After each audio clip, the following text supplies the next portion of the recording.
Welcome to the ISB podcast. I'm your host, Sahil, here with Rahi and Roy. We are covering the Asian World Cup qualifiers. Boys, we are back for another round of Asian World Cup qualifiers previews because it's coming up. International week, guys, my favorite week. This is the big one. I'm very excited because I think this is the round where we separate the pretenders from the contenders, Roy. This is a big set of games, my friend. It's going to be fascinating, man. I love the way you put it because there has been a ton of hype behind some of these teams. We know which teams they are.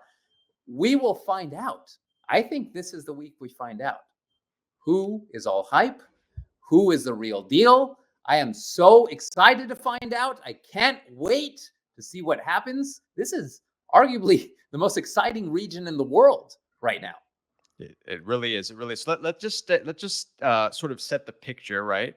So right now, the top teams, obviously in the region, Japan sitting pretty on top of their group, right? So we'll kind of say who before we get into some of the specificities, right? So who do you think is in a good place right now? Who's this a big round for? What do you guys think? Like let's start there, just high level, then we'll get into some of the storylines. I'd love to be Japan. I would love to be Japan. Japan's sitting pretty. They have a big round of games, yes, but I think they're going to coast their way through this round of qualifiers. The other team, Roy, will find out a lot about a certain country.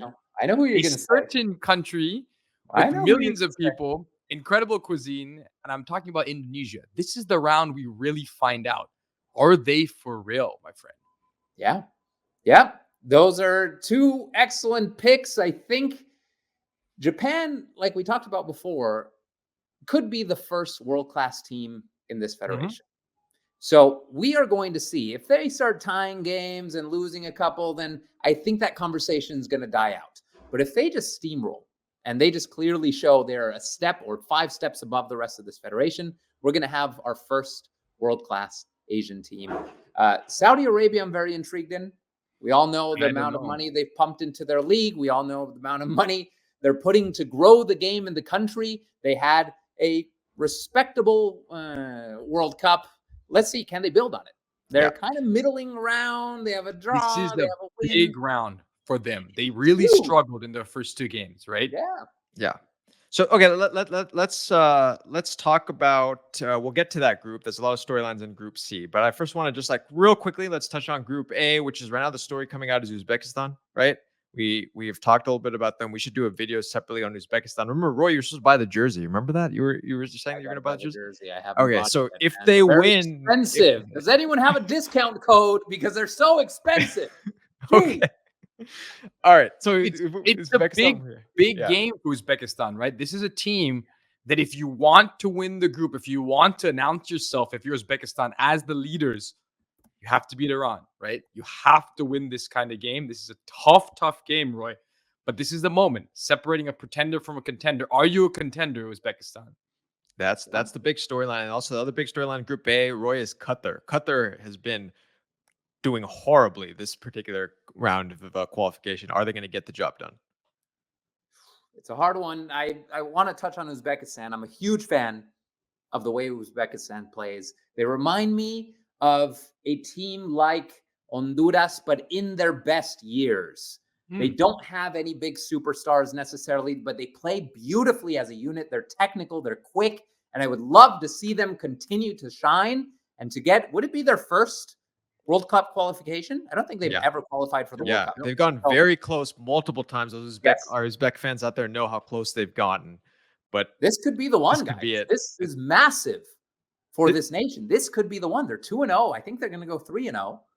And it's going to be interesting. That's a very interesting situation there. And then, of course, we'll touch on Group B. There's a huge match, of course, Jordan, South Korea. We'll get into that. But real quickly, one team, Rahi, before we move on, I just want to talk real quickly about, Iraq's been making some noise. We've had some noise in the comments about some Iraqi fans saying, don't forget about us, kind of in the middle of that table right there. Yeah, It's a team that we're waiting to see, right? They've done okay. Interesting game against a Palestine team that obviously has been through so much, right? And we know, but it's a game that Iraq should win, honestly. And if they do win, they'll be set up very nicely. They are quietly becoming quite a threat to qualify for the World Cup, to be honest. Yeah, and Yeah. you know, You got Jesus Casas. You got Jesus Casas leading the charge, man. He was the assistant for the Spanish national team. That for me, it was a massive coup for Iraq to get him in. When did they get him? A year and a half ago now. But they got a good coach. They've got themselves a very good coach. They've got themselves an interesting group of players. Yeah. And let's see what he could do with this squad, because it's their time. Okay. All right. Let's get into the story that I know millions of our fans out there want to know about. And that is, of course, Indonesia. We can start this in so many different ways, but obviously the 2 points I want to make is, number one, last time Indonesia played Bahrain, it was an absolute drubbing, 10-0. And I know our Indonesian fans remember that, but there's a little bit of a difference this time. And there's two new boys that are coming through. One of them happens to be the brother of a very good favorite player of ours, Mr. Tijjani Reinders on AC Milan. His brother, Eliano Reinders, has now joined the team. And the other is, and I'm going to butcher his name, Mr. Mes Hilhers, I believe is how you pronounce it. Mm-hmm. And guys, take it away. What are we looking out for our Indonesian boys this week? I mean, this is the moment, right? And they get these, not just reinforcements. These are class players that are coming into this team at just the right time. You're talking about, they set themselves up very well, Roy. You get the big draws against tough opponents. And now is your chance. This Bahrain game is a game. It's a winnable game, Roy. Put the past in the past, 10-0, put it in the rearview mirror. That was a different team, a different time. There's no way our boy Martin Pass is giving up 10 goals, Roy. No way. Martin Pass ain't giving up a single goal, my friend. The FC Dallas superstar. The funny thing about Martin Pass, if he walks around Dallas for 6 hours, I guarantee you, less than 3 people will recognize him in the streets.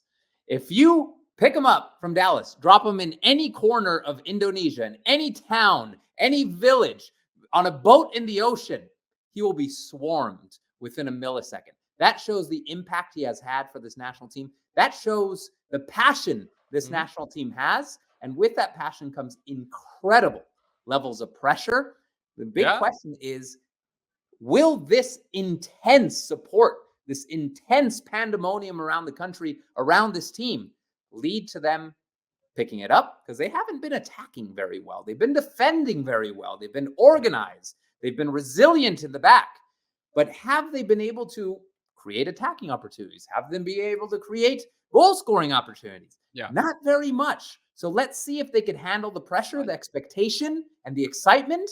This is the biggest moment in this country's career. The life of this country as a soccer game. It's the biggest game in Indonesian football history, you might say, by right? far. Yeah. It is, really. And you're right. The pressure is going to be big. But you know what makes me calm is the fact that he defends so well, led by Jay Aziz in the back, right? That is why I trust him. Because even if the nerves show up, if you defend well and you have a great goalkeeper, you can survive an early rough patch.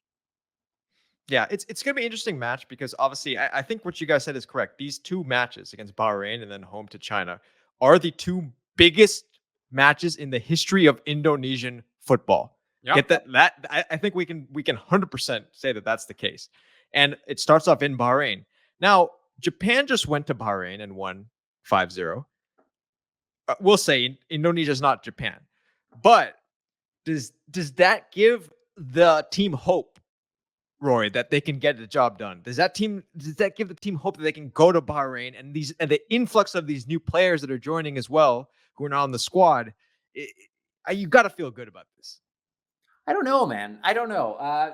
There's a lot of mind games around situations like these when you're going to face a team who recently got demolished. A team could approach that and say, you know what? Look what Japan did. We could do the same. If Japan beat them 5-0, we could beat them 1-0.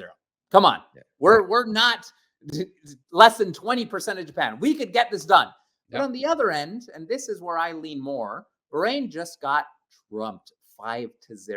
They are not going to come out in the same way. They're not going to come out with the same mentality. They're going to come out to prove themselves that they deserve to be there, that they're a great footballing nation, that they are good players, that they deserve to be professional soccer players, and this is a good team. So I think that's more the angle. I think Bahrain's going to come out firing in all cylinders to prove some people wrong versus Indonesia going in and say, hey, Japan did it. We could do it too. I don't think Can we practice your pronunciation of the country? Bahrain. Did I say Bahrain?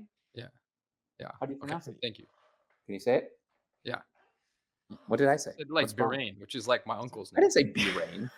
Yeah, that's what you did. Yeah. Speaking quickly, I don't pronounce it Bahrain. Okay. It's Bahrain. Yes. Anyhow, right, you're gonna say something. What were you gonna say? No, I think more so. I mean, can you imagine if you get a result, even if it's a draw in Bahrain, to then have that game against China and that wonderful opportunity to have such a big victory, right? Then it's a successful window. But I think this game is so pivotal. It's so pivotal. You have to take something from this Bahrain game because I think it sets you up nicely then with all the confidence in the world to really put on a show in front of the home fans against China. Yeah. It's massive because this is a hard game. The game against Bahrain it's a hard game. But Roy, it's a game you have to get a result in if you want to. Let's be honest. If you want to qualify for the World Cup, we can use those words in a sentence. We can say if Indonesia wants to qualify for World Cup, because let's be honest, for the first time in a long time, there's a possibility. Would you disagree? 100%, I agree. Yeah. It's a huge opportunity for Indonesian fans. So for all you Indonesian fans, let us know what you think. Are this team going to win? Are they going to lose?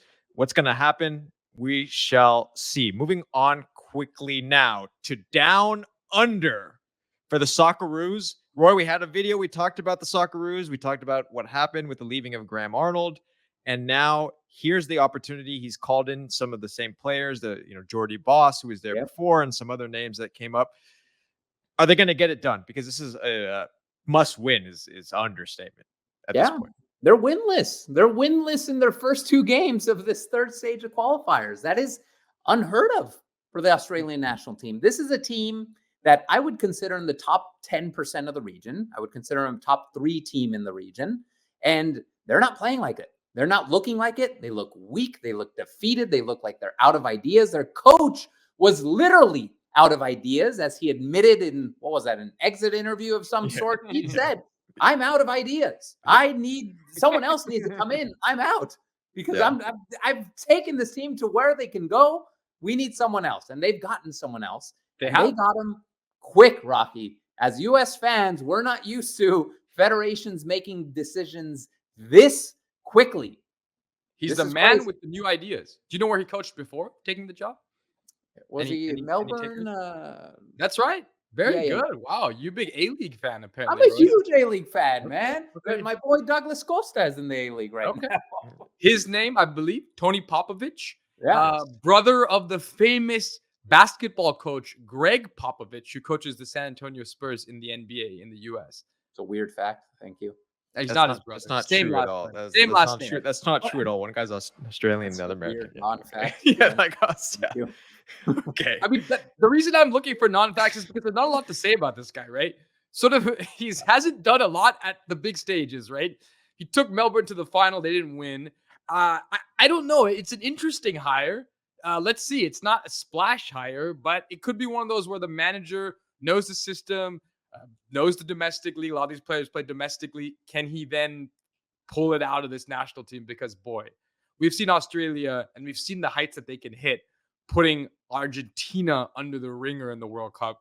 And now to be where they are, this is the round where if they do not get 2 good results, I don't know, boys. This could be the end of the World Cup dream. I mean, this first match, come on. I mean, this first match, I would say forget good results. If they don't win this first match, it's bad news. I'll just X them out. It's terrible news. Yeah. I mean, a home match against China. Come on, even Saudi Arabia, for as bad as they've been, they were able to squeak by China. And the home run. Yeah.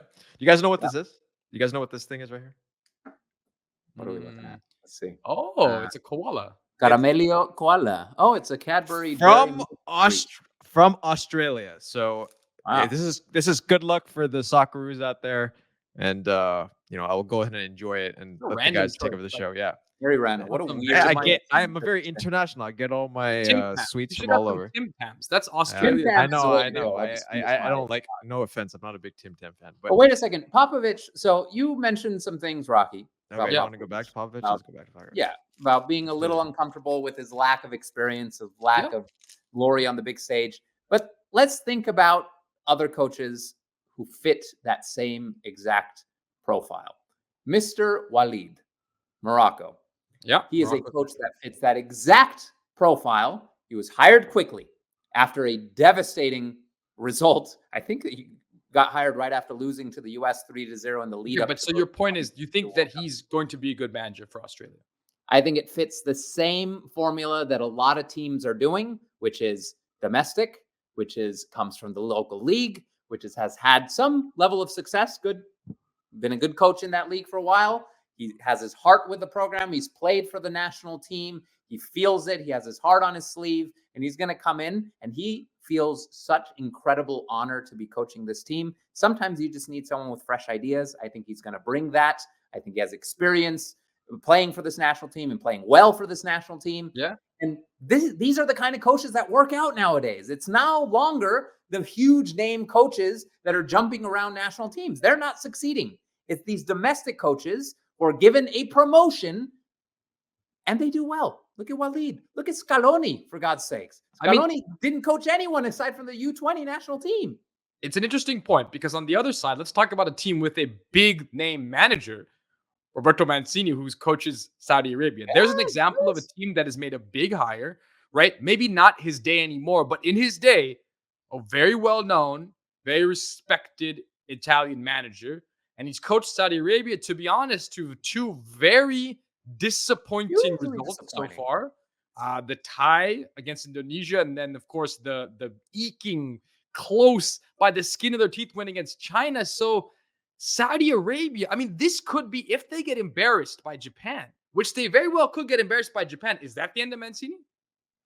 It should be. Let's talk. Should we talk about a lot of money? Should we talk about this match, Saudi Arabia, Japan? Let's talk about it. Yeah. Let's talk about it. Let's talk about Saudi Arabia, Japan. Are you talking about it? I already started talking about it. Yeah. Okay. So let's talk about it. Saudi Arabia, Japan. Who will win? So now it's official because he says it. Now we're officially talking about Saudi Arabia. Yeah. You were jumping all over. But now we're talking Japan or Saudi Arabia. Okay. So let's set the tone here. Japan. We all know how good they've done, right? I look at their lineup here. Roy, do you know who's on their lineup? I'll tell you who's on their lineup. Do you know a guy named Daisen Maeda? Do you know a guy named Rio Hatate? These are both Celtic players. Fantastic. Do you know a guy named Kubo? Do you know a guy named Minamino? Team, man. Do you know a guy named Mitoma? Do you have Minamino? Yeah, I can just keep going on and on and on and name like players who are like, world-class players, basically. Yeah. Look, Saudi Arabia, it's gonna be a tough match given what's given. But if they're really the powerhouse they say they are in this region, they got to have a decent result against the top team in the region, right? You want to talk about a back against the wall time? Like, do you have to show up in a big way? That's Saudi Arabia right now because they have their toughest game probably of the entire round. And they're in a bad moment, Roy. They're in a bad moment. But sometimes when things are bad, you need a game like this to pick yourself back up. Yeah. And you need your players to come up massive. As you just listed out, Sahil, Japan has superstars on this team. And Saudi Arabia is going to need, first and foremost, their coach to figure out the right tactical setup. Mancini is known for flexible tactical setups. He adjusts based on his opponents. This is a known thing for Mancini. He goes 4-3-3, 3-5-2. He transitions during the game. He exploits the width. Is he going to figure out the right setup? Because he's going to have to. Player by player, Japan is going to be better. But Saudi Arabia has some interesting players, especially in the midfield. Yeah, and I think this is a home match for Saudi Arabia, right? So it's important, right? That it's important to get some kind of good result, right? Yeah. But what an opportunity for Japan as well, right? Because away in Saudi Arabia, they've blown through everyone so far. But if they do that on the road, this would be really announcing to Asia, goodbye. Goodbye, we're light years ahead. We're on the races, we're taking on the world. We'll see. Do we have a prediction? I have a prediction. I don't know why I feel this in my gut. Someone write it down, please. Okay. 1-1. Yeah. And I think it's going to be a Saudi goal from a set piece, a corner kick header. I feel it. Because they're physical. Saudi's a physical team. They're taller. They're imposing. Okay. And I think it's going to be a set piece goal, probably a header from a corner kick, 1-1. That's the goals that they've been scoring in this round of qualification. So, okay, let's finish it up here where there is a certain player, Rahi, who you like very much, Mr. Son Heung-min, who will not be joining the Korean national team this time around. Also, our other favorite guy, Mr. Al Naimat from Jordan, will also not be attending, both out due to injuries. What a shame. So what a shame. We're being deprived. We are being deprived of some beautiful fantastic attacking talent. It's a good game because Son has saved Korea time and time again. They really haven't looked great, let's be honest, right? Underwhelming performances since the Asia Cup, right? They haven't impressed in a while. Talented team, but missing their real heartbeat. And Jordan has impressed, right? They haven't been so good as we thought in the first 2 games here in the qualifiers. But man, I think this is a game that Jordan should feel very, very excited about, Roy. Yeah, I'm excited to see my guy, the national team head coach, Hung Myung-bo, LA Galaxy boy. I love this guy. I hope he continues to take this team in the right direction after that Jurgen Klinsmann mistake. And this is the game where he, as a coach, can show what he's all about. I know he coached the national team before. When did he coach South Korea? In 2014, around there. Lasted about a year. Yeah. This is his chance to show South Korea that he's a tremendous coach and he could take this team to new heights. It's a very interesting match because this will be for the top spot in the group, right? And Rahi, do you remember who beat Korea in the Asian Cup? Could it have been the very same team that they're playing now? Could that have been the game? Well done. Well done with that. So yes, minds amazing. Look at that. But all right, so there's a little bit of that as well, right? Involved in this particular match. 100%. There's some revenge for Korea. There's also some confidence for Jordan. In the Asia Cup, we called them Air Jordan, Roy, because they skyrocketed to new heights. You called them that? Who called them that? I just came up with that right now. Okay. You said we called them that. Okay. I didn't. But I do believe that this is interestingly enough, we've talked about Korea's struggles. And yes, they have struggled. They have failed to impress. But if Korea wins this game, despite all the struggles, they're going to waltz into first place in this group, right? So in the end, they have an opportunity to put all the struggles aside. And especially to do it without Sonny would be a bit of a statement, I think. Yeah, big time. And they're another team that over the past decade has tinkered along the line of being the best in this federation. South Korea generally makes the World Cups, generally has a phenomenal showing at the World Cups. It becomes a fan favorite. Look what they did to Germany and Russia. This is a team that has the potential to be brilliant, to be incredible. They have one of the best players in the world in Son. I know he's not playing. They have other exceptional players, and they're just kind of similar to Japan. Japan's a level above, but they're just kind of tinkering between almost being world-class and kind of being fit for this federation and kind of mixing in with the teams of Australia and Bahrain, etc. So we'll see. We'll see. This is their chance to really dominate the region. Yeah. All right. Real quick predictions for this match, Roy. You seem to be big into predictions. So what's the score? I'm going to say 1-1. Has he predicted that for every game so far? And I think it's going to be scored off a corner kick. It's going to be a header. That's my prediction. Original prediction. We've heard that before, Rahi. What do you got? I think 3-1 Korea. Oh, interesting. All right. I won't make any predictions on this. So, What the hell? all right, boys and What is girls. I don't What have a is this? prediction. I don't have a prediction on it. What kind of Okay. show is This this? is what I'm saying. Proposition. The team that impresses the Yes. most in this round of games, Yes. we all must show up to the next video with one item from that country. Love it. So we Team all that choose impresses the our most. most impressive performance of these games, and next video we show up. So we may choose different teams, but let's see what happens. All right. All right. That's a deal. I'm logging it right now. Uzbekistan wins. What are we doing? You have to buy the jersey then, the expensive choose, jersey, bro. man. All right. Or If you can get North whatever. Korea impresses, what are we doing? I don't know. All our North Korean fans out there, tell us what we should do. So, You know those that candy warhead? I don't think they could watch this. okay, well, anyway. I don't know. So for those of you out there enjoying these videos, let us know what we should get from your country if you win, and what's the biggest thing. But we'll be watching all the matches that are coming up in just a few days, and then we'll come back to you with the recap and see how everyone does. For everyone out there, keep watching the beautiful game, and see you guys next time. This was pretty good, by the way, this Australian Cadbury. Argentina.